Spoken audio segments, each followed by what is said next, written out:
where Kuch Kuch Hota is releasing, and you are locked up in a room at the premiere of your own film because you've got a call from and they're going to bump you off, and you have two people, your two assistants, Tarun Mansukhani and Nikhil Advani, telling you, "Abhi clap chal raha hai, abhi standing ovation," but you're stuck in a room. That's bizarre. I don't think I can ever forget. For the longest time, I had a dream that I'd have a premiere at Liberty, because that's where Hum Aapke Kaun was, and that's where Dil To Pagal Hai was. And I used to have this dream, and it used to be really a dream, not just like a symbolic dream. It used to really come in my dream. That a Mercedes car will come and Shami Kapoor will emerge. Young Shami Kapoor? Yeah, no. The Shami Kapoor. Because Shami uncle used to attend the premieres. Okay, it was one of those. So, I was sitting in this tiny room because there were all the security, and you've already given names, I'm not saying anything, I'm so scared.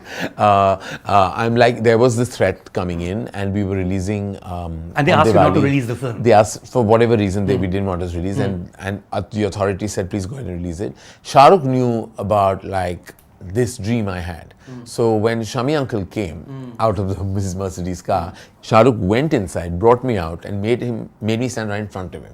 He said, nobody will do anything to you. You watch this moment. So I saw that moment happen, and I had tears in my eyes, because it was my dream actually realizing itself. And Shah Rukh said, you won't go from here. You won't go from here. Then my mother got hyper and father got hyper, and they sent me back. But I'll never forget how Shah Rukh brought me out, and he said, I'll take the bullet for you. You just stand here.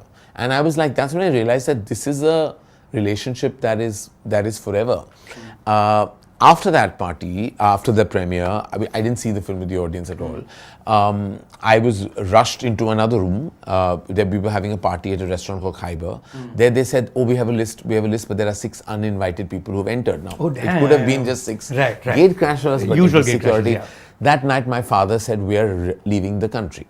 So we left for London. The same night? The same night, at about 4 or 5 a.m. in the morning. My mum, me, my dad, scared people, just on a flight to another country. We went to London, and we didn't know what the hell was happening. Like the first couple of days, those were not internet days. You didn't know where to log in. We were just trying to first be settled into a tiny apartment, because, in a discreet location. I don't know why it was seeming very scary for us at that time. And my mother somewhere secretly was, I think, hoping that only emotionally and for her protective, that if this film is not a big hit, it's okay. It's fine. Right. So, under the radar, yeah. But she wasn't saying it. But so we decided to go to Marble Arch, which was the cinema that day. That was a big 300-seater, 500-seater actually. And we were watching the film with the audience because we hadn't seen it, right? And there was pin drop silence right through, some laughs here and there. Interval, there was a mass exodus. 300 people got up to go out. And they used to keep an interval in those days in the overseas audience. They don't do it anymore. And my mother said, they've all left with maybe a tinge of some happiness.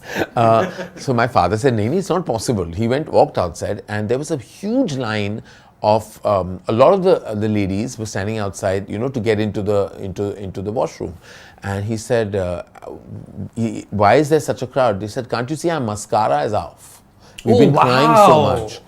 And then I went back and I said, oh, mummy, people are crying and all in the movie and all. So she said, oh. And then at the end of the film, when we walked out, everybody was like, oh, this is a great Yash Raj film. And because they didn't know who I was. My father very proudly was saying, it is his film, he directed it. And people are looking at me like, who's he and why? Whatever. And they walked out. You were a kid then, right? I was 25 years old, and I was like, I was just so lost. It was only on the Tuesday morning of the film's release. Landlines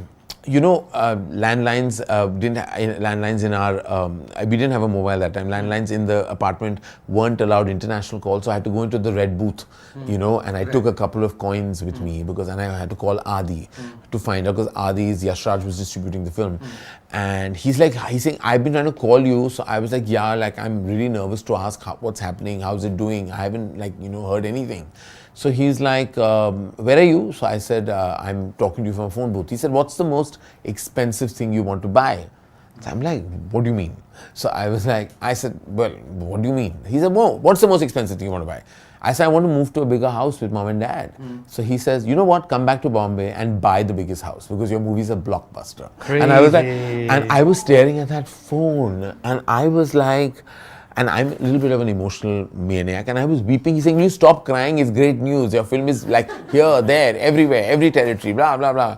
My father, when I went up, I woke my parents up, and I was like, like, hello, like our film is a big hit. So my mother was like, means what? Because we'd not heard this. So I was like, my father had films that had failed prior to this. Right before that, 6 months before this was Duplicate. Before that was Gumrah, which was... Oh, Duplicate was not a hit? No, it was a big flop, yeah. Agnipath, Gumrah, all of these had been... Agnipath was acclaimed, but not a commercial success at all. We hadn't seen success, in so long. Went straight, my father then took the same coins and started calling the CPCI, Rajasthan, distributor, and it was just and there were just three of us, right? Mum, dad and me, and just our own little party. And then my mum came around, I think, because she realized that this was emotional for us. He was also like Dar would be his breakout. Yeah, so, and we on set with him in 94. So it was like we all, Adi, me and him were like friends. That superstardom energy, I've seen Shah Rukh's entire growth in front of me and felt a part of it. Right. But I didn't meet him as a movie star. I met him as this young, vibrant actor with so much promise. Speaking of which, getting paid, did you pay Shah Rukh for Ae Dil Hai Mushkil to make a cameo? No, neither for Brahmāstra. Brahmāstra he shot 14 days. 14 days for free? 14 days, but Shah Rukh, that's our relationship. You must have gifted him something. Of course. Like a Cadillac and a Rolls Royce. No, none of that. I give him clothes, he loves clothes. But Shah Rukh, there's no such thing as a money exchange. What I do and what he does, and there is no money involved. I don't think he's ever asked me for money, even for a film he's done. It's whatever is given. Our contracts with Shah Rukh are, it's a pleasure to work with you, thank you so much, and that's the contract. There is no contract. We don't have a contract with Shah Rukh. I don't have any contract. Not a piece of paper? No, I don't have any detailed paper. Crazy. Whatever it is said and it's done, and whatever he expects of me or I expect. I remember when he was shooting Ravan, he had a double unit. He called me to shoot for 6 days because Anubhav was doing big action and he needed some simple, just patch kind of scenes. I flew in from Bombay, did it. It was not, these are not big deals, Mayank, in our relationships. Whether it's with Adi or Shah Rukh. Adi asked me for anything. As I said, I'll do anything that is asked because I'm here because of them. How can you forget that? Loyalty is the most required quality in a person, and it rarely exists. Subscribe to Midday India.